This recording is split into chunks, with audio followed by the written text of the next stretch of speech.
응. 응.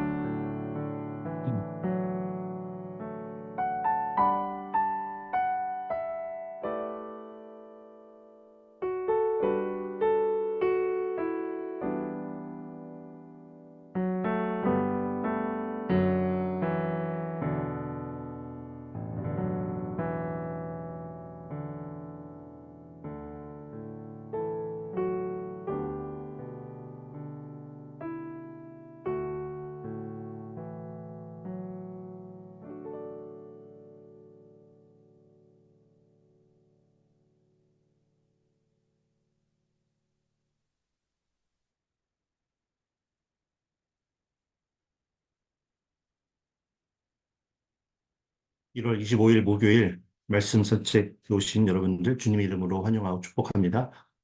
오늘 우리에게 허락하신 말씀은 마가복음 9장 14절에서 29절 말씀입니다. 마가복음 9장 14절에서 29절 말씀 제가 대신하여 봉독해 올리겠습니다. 이에 그들이 제자들에게 와서 보니 큰 무리가 그들을 둘러싸고 서기관들이 그들과 더불어 변론하고 있더라. 온 무리가 곧 예수를 보고 매우 놀라며 달려와 문안하거늘 예수께서 물으시되 너희가 무엇을 그들과 변론하느냐? 무리 중에 하나가 대답하되 선생님 말 못하게 귀신 들린 내 아들을 선생님께 데려왔나이다. 귀신이 어디서든지 그를 잡으면 거꾸러져 거품을 흘리며 이를 갈며 그리고 해지는지라. 내가 선생님의 제자들에게 내쫓아 달라 하였으나 그들이 능히 하지 못하더이다.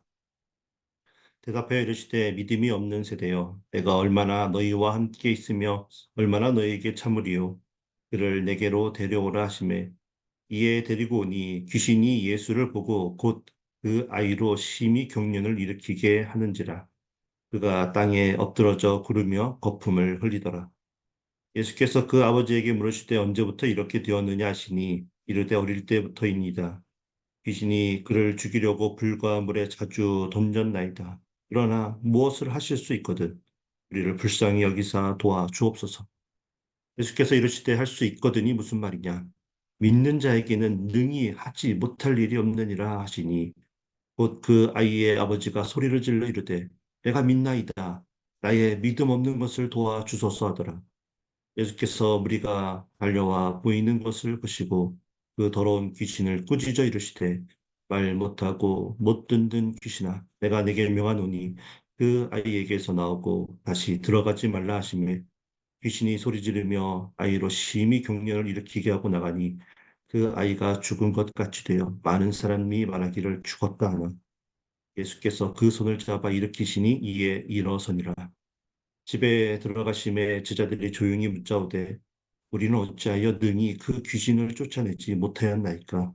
이르시되 기도 외에 다른 것으로는 이런 종류가 나갈 수 없느니라 하시니라. 아멘. 오늘 살아계신 하나님의 말씀입니다. 여러분 중에 혹시 어떤 기도의 제목을 가지고 여러 해 동안 기도를 하였는데 기도 응답을 받지 못해서 답답한 심정으로 2024년도를 맞이하고 계신 분이 있으신가요? 물론 아직 하나님의 아름다운 때가 오지 않아서 그 기도가 이루어지지 않았을 수도 있습니다. 그렇다면 그런 기도는 우리가 그때를 인내하며 기다리고 있다면 하나님의 그 계획 가운데 가장 완벽한 시간에 반드시 이루어지게 될 것입니다. 그런데 너무나 많은 성도님들이 심지어 목회자들에게도 뭔가 열심은 있는데 그의 삶과 사역 가운데 기도의 능력이 그리스도의 능력이 나타나지 않는 분들을 더러 보게 됩니다. 겉으로 보기에는 뭔가 열심을 다하는 것 같고 분주하게 움직이는 것 같은데 그 결과는 이마에 맺힌 땀방울뿐이고 또 그로 인해서 느껴지는 공허함뿐일 때가 너무나 많이 있다는 것입니다. 간절함을 가지고 기도로 간구하지만 그 기도가 이루어지지 않을 때 더 이상 우리의 눈에는 눈물도 흐르지 않고 허탄함만 나올 때가 너무나 많이 있습니다. 그러면 우리들은 그 이유를 우리 스스로에게 찾지 않고 우리 주변에 있는 다른 사람들로부터 그 이유를 찾고 그들을 탓하기 시작합니다. 당신이 함께 기도하지 않아서 그래. 당신이 나만큼 간절함을 가지고 기도하지 않아서 하나님께서 아직도 우리의 기도를 들어주지 않는 거야. 그러면 결국 분쟁과 분열이 끊이지 않게 일어나서 관계가 무너지는 결과를 보게 되는데 이 땅에 사는 우리들의 현실의 모습입니다. 왜 이런 일이 일어날까요? 왜 기도의 능력이 그리고 그리스도의 능력이 우리를 통해 나타나지 않는 것일까요? 오늘 말씀을 통해 우리가 그 이유를 다시 한번 되새기고 2024년도 아무런 의미 없이 땀만 흘리며 제자의 길을 힘겹게 그냥 끌려가듯 그렇게 걸어가는 우리들이 아니라 기도의 능력, 그리스도의 능력을 발휘하며 하나님께 영광을 올려드리는 그런 제자의 길을 걷는 저와 여러분 모두가 되어지길 주님의 이름으로 축복합니다. 오늘 이야기는 이제 어제 함께 나눈 변화산 사건 직후에 일어났던 일이었습니다. 베드로가 얼마나 좋았으면 예수님께 초막 셋을 짓고 모세와 엘리야와 함께 여기서 살자고 말하였지만 예수님은 하늘 보좌의 영광을 버리고 이 땅에 오신 것처럼 또다시 그곳을 떠나 현실의 세계로 내려오십니다. 그리고 그렇게 목격하게 된 현실의 모습이 바로 오늘 본문 14절에서 이렇게 소개되고 있습니다. 이에 그들이 제자들에게 와서 보니 큰 무리가 그들을 둘러싸고 서기관들이 그들과 더불어 변론을 하고 있더라. 종교 지도자들과 사람들이 제자들과 이런저런 이야기를 서로 주고받고 있는 것을 멀리서 지켜보게 된 것입니다. 제자들이 예수님이 오신 것을 발견하고 달려와서 문안을 하자 예수님께서는 16절에서 너희가 무엇을 그들과 변론하였느냐고 묻습니다. 여러분, 예수님께서 몰라서 이것을 묻고 있는 것이 아닙니다. 나중에 29절에서 예수님께서 기도 외에 다른 것으로는 이룰 수 없다고 말씀을 하고 계시는데요. 그래서 지금 예수님은 기도로 하나님의 능력을 구하지 않고 그냥 사람들과만 그렇게 변론만 하고 있는 제자들을 보시며 지금 꾸중을 하고 계시는 것입니다. 그러자 한 사람이 나와서 자초지종을 말해줍니다. 자신이 귀신이 들린 아들을 데리고 와서 제자들에게 그 귀신을 내쫓아달라고 그렇게 하였는데 그들이 그것을 능히 하지 못하였다라는 것입니다. 그러자 예수님께서 아들을 데리고 오라고 하십니다. 아이가 예수님을 보자 그 아이에게 들어가 있던 귀신이 예수님을 보고 크게 놀라고 그래서 아이는 경련을 심하게 일으키고 땅에 엎드려져서 구르며 거품을 흘리게 됩니다. 여러분 아이의 그 모습을 보고 있는 그 아버지의 그 마음이 얼마나 아프고 심란했을까요? 정신이 없었을 겁니다. 그런데 예수님은 태어나게 이 아이가 언제부터 그랬는지를 묻습니다. 그러자 아이의 아버지는 어릴 때부터 그랬다고 대답을 한 이후에 이와 같이 예수님께 급한 마음으로 막 말을 합니다. 22절 후반부입니다. 무엇을 하실 수 있거든 우리를 불쌍히 여기사 도와주옵소서라고 간청을 합니다. 지금 아버지에게서 예수님이 아들을 고칠 수 있을 것이라는 그런 확고한 믿음이 없다는 것을 우리가 발견할 수 있습니다. 어쩌면 대자라는 사람들이 자신의 아들을 위해서 아무것도 하지 못한 것을 보고 스승이라는 예수님도 결국 아무것도 할 수 없을지도 모르겠다는 생각에서 이렇게 말했을지도 모릅니다. 그러나 이 아버지에겐 그 믿음이 없었지만 아들이 괴로움 속에 고통을 소수하고 있는데 자신은 할 수 있는 것이 아무것도 없는 것을 한탄하며 지푸라기라도 그 잡고자 하는 그 안타까운 마음이 그의 마음에 있었습니다. 그래서 만약 할 수만 있다면 제발 나의 아들을 이 고통 속에서 고쳐달라고 애원을 하고 있는 것입니다. 자, 우리도 이처럼 애통하는 마음으로 울부짖으며 기도하는 마음이 있습니다. 그러나 우리의 기도가 응답을 받지 못하는 이유가 무엇입니까? 그 기도를 이루어 주실 주님의 능력을 온전하게 믿지 못하기 때문입니다. 나의 힘과 능력과 노력으로 나름 최선을 다해 보았는데 해결이 안 된 문제를 예수님이라면 하는 혹신하는 마음을 가지고 기도를 드린다면 그 울부짖음이 아무리 크더라도 응답을 이룰 수가 없다는 것입니다. 그래서 우리는 오늘 본문의 말씀을 통해서 온전한 믿음의 그 중요성을 우리가 배우게 됩니다. 그런데 오늘 본문은 우리가 주님께서는 할 수 있다는 그 믿음을 소유해야 한다고 가르쳐 주고 있지만 우리에게 더 깊은 믿음을 요구하고 있습니다. 그것은 바로 주님만이 이 일을 하실 수 있다라는 믿음입니다. 그래서 결과적으로 우리를 통해서 이 일을 주님께서 하신 일이다라는 사실을 온전하게 믿고 주님께 영광을 올려드리는 모습이 우리에게 나타나기를 주님께서 원하신다는 것입니다. 만약 아버지가 예수님께 할 수 있거든 아들을 고쳐달라고 말했을 때 예수님께서 아들을 고쳐주었다면 아들이 고침을 받은 이유를 예수님께 찾지 않았을지도 모릅니다. 아들을 위해 고칠 수 있을 만한 사람들을 찾아서 방방곡곡을 그렇게 헤매며 돌아다닌 결과 예수라는 사람을 우연히 만났고 그에게도 체면을 모두 내려놓고 적극적으로 도와달라고 호소했기 때문에 고침을 받은 것이라고 생각했다는 것입니다. 그런 그는 아마도 집으로 돌아가서 가족들에게 자신의 이러한 노력이 드디어 결실을 맺게 되었다고 스스로 자랑을 하였을지도 모릅니다. 제자들에게 고침을 받지 못했는데도 불구하고 자신의 촉이 좋아서 제자들이 절하며 인사를 하는 사람을 그냥 지나치지 않고 적극적으로 나섰기 때문에 아들이 고침을 받은 것이라고 생각했을지도 모른다라는 것입니다. 우리가 기도의 응답을 받았을 때 이러한 모습이 우리에게 심심치 않게 나타납니다. 그래서 23절에서 예수님께서 하신 말씀을 어떻게 해석을 하느냐에 따라 우리가 소유해야 하는 다른 의미의 믿음이 있다는 사실을 발견하게 됩니다. 예수님께서 23절에서 이렇게 말씀하십니다. 할 수 있거든이 무슨 말이냐? 믿는 자에게는 능히 하지 못할 일이 없느니라 라고 말합니다. 우리는 흔히 이 말씀을 우리에게 온전한 믿음이 있을 때 그렇게 믿는 자에게는 능히 하지 못할 일이 없다고 해석을 하고 우리가 하나님을 향한 믿음을 소유하는 것이 얼마나 중요한지에 대해서 생각을 합니다.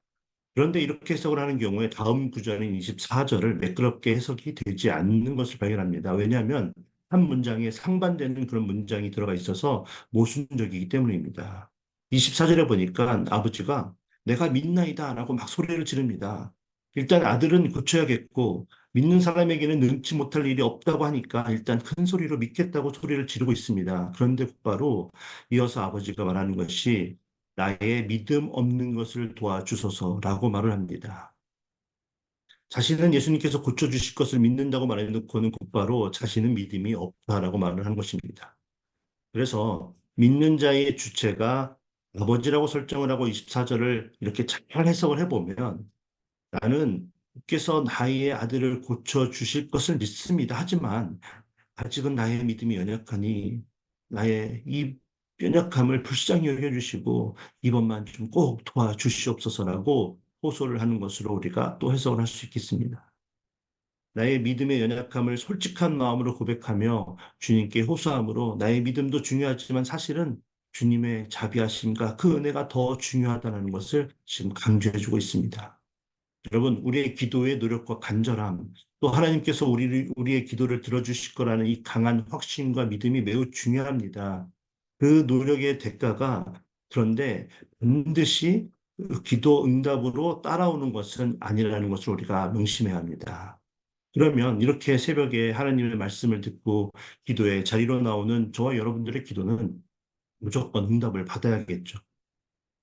그래서 24절에 믿는 자의 주체를 믿음을 소유해야 하는 귀신 들린 아들의 아버지가 아니라 그 아버지가 아들을 고쳐주실 것이라고 믿는 자, 즉 예수님으로 해서 해석을 하면 믿음으로 간절하게 기도를 하는데도 응답이 되지 않는 또 다른 이유를 우리가 발견할 수 있게 됩니다. 지금 아버지가 아들을 고칠 수 있는 분이 오직 예수님 한 분이라고 믿으면서 그렇게 믿는 자, 즉 예수님에게는 능치 못할 일이 전혀 없다고 고백을 하고 있는 것입니다. 그래서 24절을 이와 같은 맥락에서 해석을 하면 예수님께서 나의 아들을 고쳐주실 수 있는 유일한 분임을 믿사오니 내가 믿음을 가지지 않고 예수님께 찾아왔지만 내가 믿는 자, 즉 예수님께서 이 일을 행하심으로 나의 아들을 고쳐주심으로 내가 간절하게 기도하는 이 기도를 응답하여 주심으로 그 믿음이 나의 마음에 자리 잡을 수 있도록 도와주시옵소서라고 말을 하고 있는 것입니다. 결국 예수님께서는 이 아비가 자기 자신의 노력과 능력으로 아들을 고친 것이 아니라 예수님께서 이 일을 하셨다는 것을 부인할 수 없는 상황이 되었을 때, 이 일로 인해서 이 아비가 자기 스스로를 높이는 것이 아니라 예수님의 이름을 높여드릴 수밖에 없는 상황이 되었을 때, 비로소 아들에게 있던 귀신을 내쫓아 주시고 그의 손을 잡아 일으켜 주십니다. 그리고 28절에서 보면 제자들이 우리는 어찌하여 능히 그 귀신을 쫓아내지 못하였던 것이냐고 예수님께 물었을 때 귀신 들린 아들의 아버지와 같은 간절한 기도가 없었기 때문이라고 말씀해 주십니다. 이것을 같은 맥락으로 우리가 해석을 하면 주님만이 이 일을 하실 수 있는 분이시기 때문에 주님께서 권능을 주셔야만 제자들도 귀신을 내쫓을 수 있는 사역을 감당할 수 있다는 것입니다. 예수님께서 주시는 권능으로 귀신을 내쫓을 수 있었다는 사실을 온전하게 믿게 되는 그 상황이 되지 않았기 때문에 그들이 귀신 들린 아들을 치유하지 못했던 것입니다. 그러니 제자들은 그 원인을 찾기 위해서 사람들과 변론을 하는 것이 아니라 온전하게 그 능력을 허락해 달라고 주님께 기도해야 했던 것입니다. 우리가 교회에서 사역을 하는 가운데 우리가 좀 계획하고 우리가 좀 추진하고 있는 그 일들이 잘 해결이 되지 않고 뭔가 문제가 계속 일어날 때에 우리는 사람들과 모여서 계속 회의를 하고 뭔가를 나눕니다. 근데 그것보다 더 중요한 것이 무엇입니까? 그 일을 이루어 줄 수 있는 유일한 분, 하나님께 나와 함께 기도하며 그 일을 이루어 달라고 기도하는 것이 더 중요하다는 것입니다. 실제로 마가복음 6장 7절 이하를 보면 제자들이 둘씩 둘씩 그렇게 짝을 지어서 막 나가서 사역을 합니다. 그들이 더러운 귀신을 많이 쫓아내었다고 6장 13절에서 말해주고 있습니다. 그런데 7절에 보니까 그 이유를 말해주고 있는데 주님께서 그들에게 권능을 주셨기 때문이라고 말해주고 있습니다. 자, 이제 말씀을 정리하면서 우리의 기도가 응답을 받기 위해서는 그리고 더 나아가 우리의 삶 가운데 그리고 사역 가운데 그리스도의 능력이 나타나기 위해서 우리에게 필요한 믿음의 자세가 무엇인지를 좀 살펴보겠습니다. 먼저 우리 인간은 아무리 노력을 해도 아무리 기도를 열심히 해도 심지어는 아무리 믿음이 강하여도 주님께서 하시지 않으면 우리가 스스로 이룰 수 있는 것이 하나도 없음을 알아야 합니다. 우리의 기도가 응답이 되어야 하는 이유가 우리의 노력과 공로와 믿음의 크기에 있지 않다는 것입니다. 마태복음 17장 20절에 보면 이 산을 명하여 여기에서 저기로 옮기라 해도 우리가 옮길 수 있다라고 말합니다. 우리가 못할 일이 없다고 말씀하십니다. 그런데 그것을 위해 필요한 우리의 믿음이 해산보다 커야 한다고 말하지 않습니다. 바로 한 겨자씨만큼만 있어도 된다고 말씀하십니다. 산을 옮기시는 것은 나의 믿음의 크기가 아니라 하나님께서 원하실 때 그분의 능력으로 가능케 된다는 사실을 여러분 믿으시기 바랍니다. 우리의 믿음이 하나님의 뜻과 그 약속과 일치하고 있어야 합니다.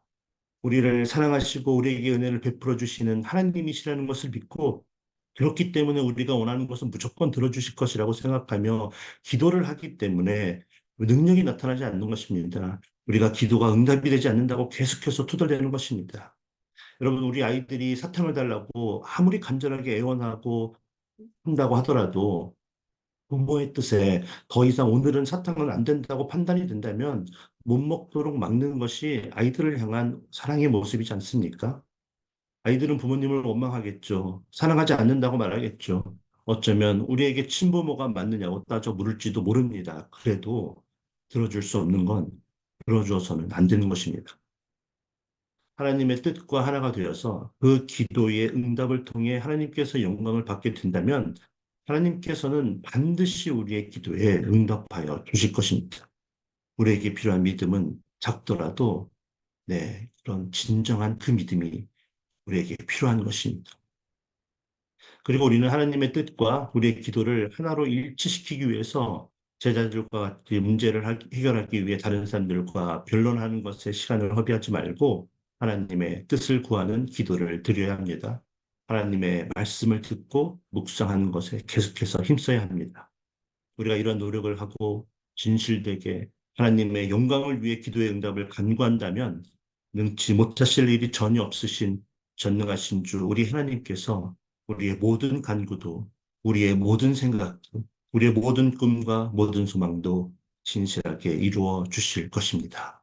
오늘 말씀을 들은 저와 여러분 삶 가운데 이러한 기도의 능력이 끊임없이 일어나게 되길 주님의 이름으로 축복합니다. 함께 기도하겠습니다. 사랑의 하나님, 우리의 연약한 믿음을 주님 용서하여 주시옵소서. 하나님의 뜻과 상관없는 기도를 하고 응답이 이루어지지 않는 것에 하나님께 원망하였던 우리의 연약한 믿음을 용서하여 주시옵소서. 오늘 말씀을 듣고 우리가 새롭게 기도하기를 원합니다. 우리의 기도의 응답을 통해 우리의 연약한 믿음이 성장하는 것을 도와주시고 기도의 응답을 통해 우리가 하나님께서 하신 것을 확신하며 전심으로 감사하며 영광을 올려드리는 인생을 살 수 있도록 주님 도와주시옵소서. 우리의 작은 신음에도 귀 기울여 주시는 예수 그리스도의 이름으로 감사하며 간절히 기도하옵나이다. 아멘. 내 말씀을 생각하며 우리의 연약한 믿음이 주님을 향한 온전한 믿음으로 성장하게 해달라고 함께 기도하기를 원합니다. AKPC 공동체의 모든 성도님들이 제자의 길을 걷기로 결단하고 우리 교회의 비전, 말씀 제작 미션을 공동체로 우리 교회가 하나가 되게 해달라고 기도하기 원합니다.